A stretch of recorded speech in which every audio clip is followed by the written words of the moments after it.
Welcome to computer history point. मैं इश्तियाक अहमद। आज social science के मोस्ट इम्पॉर्टेंट जो क्वेश्चन है, मैप के जो क्वेश्चन है, और वो भी भूगोल चैप्टर से जैसे जो क्वेश्चन पूछे जाते हैं उसकी वीडियो लेकर के आपके सामने उपस्थित हुए हैं।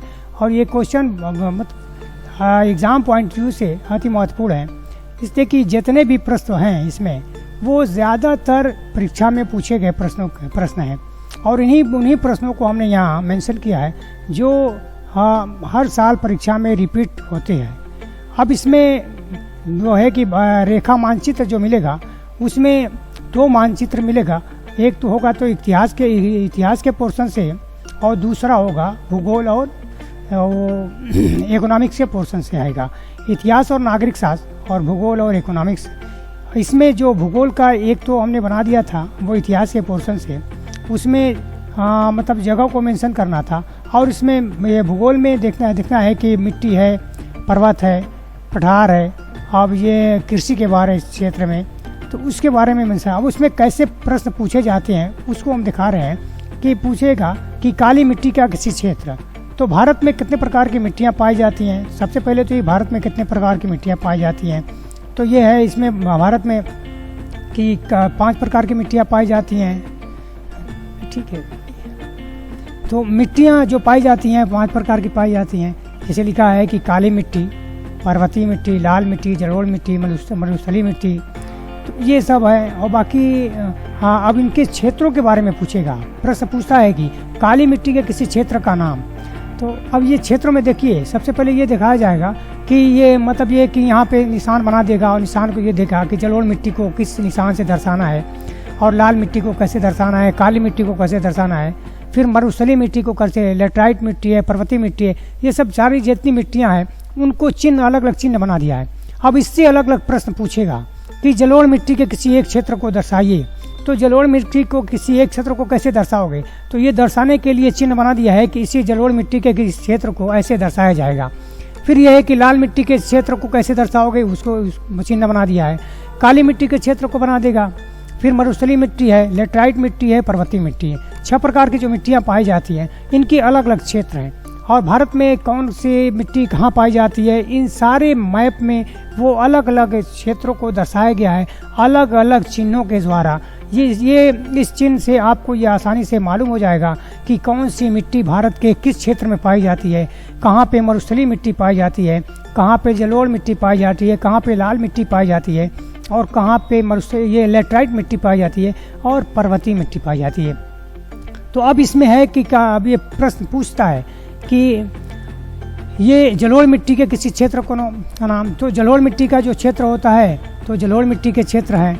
और जलोढ़ मिट्टी ये भारत की सबसे उपजाऊ मिट्टी कही जाती है भारत की।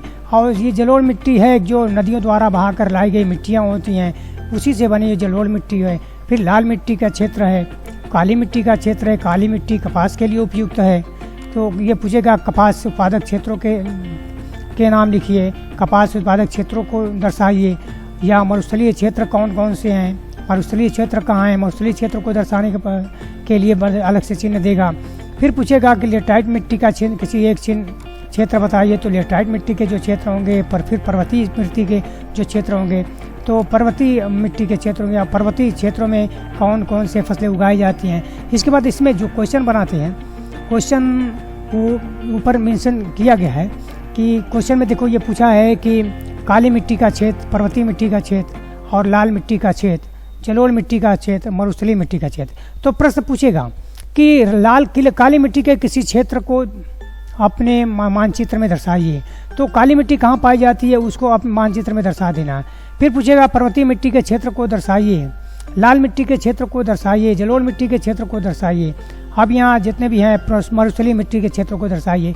इसके बाद आगे आता है कि अगला फिर क्वेश्चन इसी में पूछेगा कि जितनी भी मिट्टियाँ हैं मिट्टियों के बारे में पूछ लेगा कि। और इसके बाद फिर अगले मैप में हम दिखा रहे हैं कि ये देखो ये मैप है कि अब इसमें प्रश्न पूछ रहा है कि कपास उत्पादक का क्षेत्र, जूट उत्पादक का एक क्षेत्र, चाय उत्पादन का क्षेत्र, रबड़ उत्पादन का क्षेत्र और कहवा उत्पादन का क्षेत्र है। तो ये अब इसमें पर्वत का भी देख दिया है। इसमें देखना है कि इसमें कौन कौन सी, अब ये यहाँ जो ये दिया है कि ये जो चिन्ह बना दिया है कि कपास उत्पादक को, इस चिन्ह से दर्शाना है।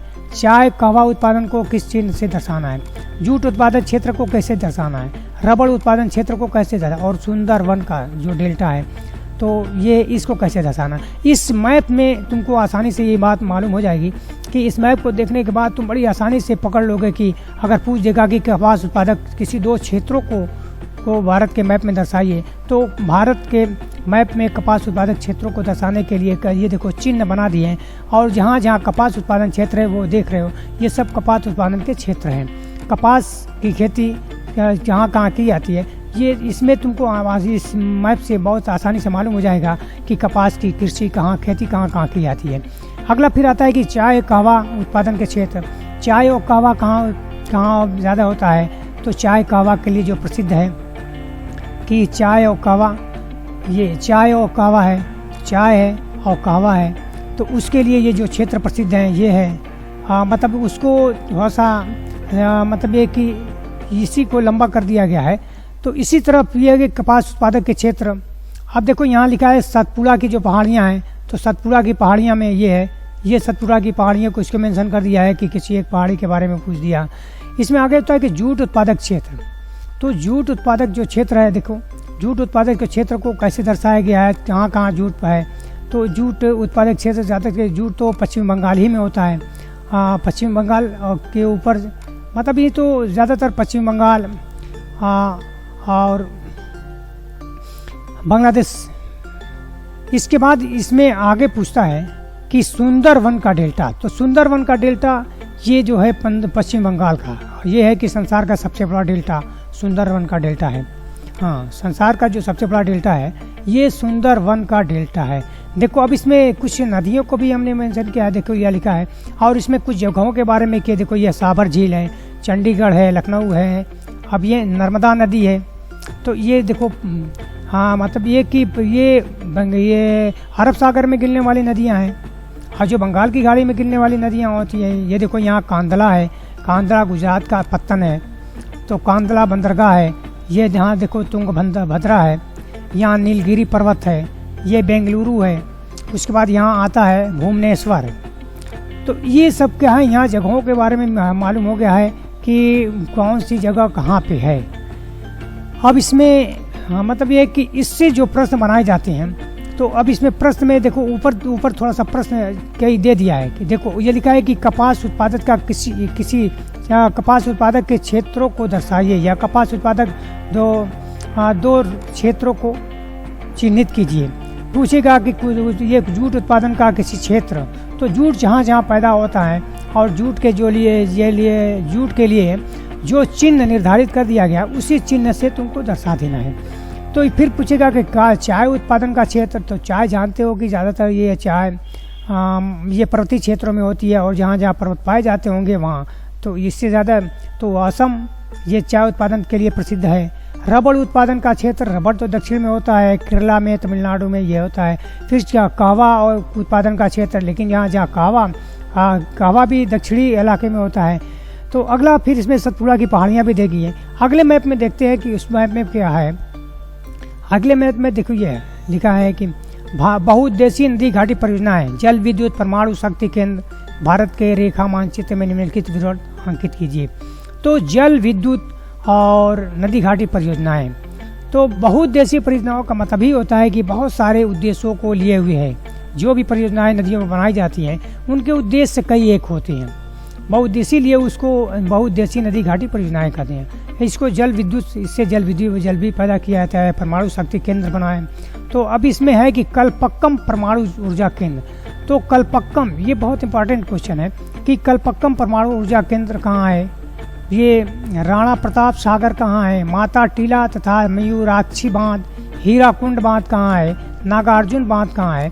फिर है निरिहंत और हीराकुंड परियोजना, परमाणु आणविक ऊर्जा का एक केंद्र तारापुर। अब भाई फिर पूछेगा कि भाखड़ा नंगल बांध का एवं तुंगभद्रा परियोजना। फिर है तारापुर परमाणु ऊर्जा केंद्र, नरोरा परमाणु ऊर्जा केंद्र, टिहरी बांध। तो इतनी परियोजनाएं हैं, ये सब किसी न किसी नदी में बनाई गई हैं। और कल्पक्कम जो है, कल्पक्कम तारापुर, ये परमाणु ऊर्जा केंद्र है। इसके बारे में बार बार पूछता है कि कल्पक्कम या तारापुर परमाणु ऊर्जा केंद्र कहाँ पे स्थित है। तो इस मानचित्र में तुम देख सकते हो कि तो यहाँ पे चिन्ह भी दे दिए। देखो जल शक्ति का केंद्र जो है और परमाणु ऊर्जा के लिए इसको चिन्ह है। देखो जल शक्ति के जहाँ जहाँ जल शक्ति का केंद्र है उसको इस मतलब चिन्ह से दर्शा दिया गया है। और यहाँ देखो जलपक्कम यहाँ है, ये सबसे इम्पोर्टेंट है। जलपक्कम तारापुर ये परमाणु शक्ति केंद्र है। तो जलपक्कम ये परमाणु शक्ति केंद्र है। उसके बाद ये तारापुर है, ये भी परमाणु ऊर्जा केंद्र है। तो ये दोनों बहुत इंपॉर्टेंट है, उसी को बार बार पूछा जाता है। परमाणु ऊर्जा केंद्र में एक यहाँ देखो चंबल पे है, चंबल मतलब ये कि चंबल नदी पे है, तो वहाँ पे परमाणु ऊर्जा केंद्र है। बाकी तो जल विद्युत मतलब ये कि नदी में बांध बना करके ऊर्जा विद्युत पैदा की जाती है और उससे बहुत सारे काम लिए जाते हैं, इसीलिए उसका नाम है बहुउद्देशीय नदी घाटी परियोजनाएं। तो इनके बारे में तो आप लोग ज़रा सा सब रिवाइज कर लेंगे तो बहुत सारे क्वेश्चन यहीं से क्लियर हो जाएंगे। इसमें साथ साथ ये भी तुमको मालूम हो जाएगा कि कौन सी जगह कहाँ है और कौन सी नदी कैसे बहती है। अब इसमें नदियों को भी मेंशन कर दिया गया है। देखो ये नर्मदा नदी है, ताप्ती नदी है, ये गोदावरी है, तो ये सब देखो ये सब नदियाँ हैं। अब रिहंद बांध है, यहाँ तिलैया है, फिर ये हीरा कुंड, ये सबसे इम्पोर्टेंट है। तो हीरा कुंड किस नदी पर बना है? महानदी पर बना है। तो अब ये पूछ देगा कि कौन सा बांध किस नदी पर बना है, उसके बारे में पूछ देगा। नर्मदा नदी ये मतलब कि किस सागर में जाके गिरती है, या बंगाल की खाड़ी में गिरने वाली नदियों के बारे में पूछ सकता है। तो ये जो मैप से जो क्वेश्चन पूछे जाते हैं, तो मैप से जितने भी क्वेश्चन पूछे जाते हैं सब इसको हमने यहाँ मेंशन कर दिया है, और इससे बाहर से कोई क्वेश्चन नहीं पूछेगा। जितने भी हमने यहाँ मैप से क्वेश्चन बता दिया है, अगर आप लोग इसको रिवाइज कर लेंगे तो बहुत आसानी से इसके नंबर तुम हासिल कर सकते हो। और रिवीजन के तौर पर 2-4 बार इसको घर पे बैठ के भर लो तो बड़ी आसानी से इसके नंबर हासिल किए जा सकते हैं। तो ये था हमारे वीडियो का अगला मतलब ये वीडियो। आप इस वीडियो को अपने बच्चों तक, अपने छात्रों तक, जो अपने दोस्त हैं, जो और खास तौर से जो 10 के छात्र छात्राएं हैं, उन तक ज़्यादा से ज़्यादा शेयर करें ताकि वो ये वीडियो उन तक आसानी से पहुंच सके और उनको इस वीडियो से ज़्यादा लाभ मिल सके और बोर्ड की परीक्षा में उनको अच्छे नंबर हासिल हो सके, ताकि वो अगले जो उनके एम हो वो अपने मकसद में कामयाब हो सकें। इसलिए कि जब तक कि तुम्हारी मेरिट अच्छी नहीं होगी या तुम्हारे मतलब मार्क्स अच्छे नहीं होंगे तो आगे की पढ़ाई के लिए रास्ते साफ नहीं होंगे। अगर मेरिट कम रहेगी, नंबर कम रहेंगे तो तुमको जगह जगह पर ठोकरें खाना पड़ेगा। इसलिए ज़्यादा से ज़्यादा नंबर हासिल करने के लिए ज़्यादा से ज़्यादा रिवीजन की ज़रूरत पड़ती है और समय पर्याप्त है। अभी चाहेंगे तो बहुत ही आसानी से उस समय का सही इस्तेमाल करके अपने नंबर को बढ़ाया जा सकता है। ठीक है, इस वीडियो को देखने के बाद ये वीडियो ज़्यादा से ज़्यादा लोगों तक शेयर कर दें, और जो बच्चे हमारे चैनल पे नए हैं उनसे गुजारिश करेंगे कि चैनल को सब्सक्राइब कर लें ताकि हमारी जितनी भी वीडियो है और उस वीडियो का नोटिफिकेशन आप तक आसानी से मिल सके। इसलिए थैंक यू।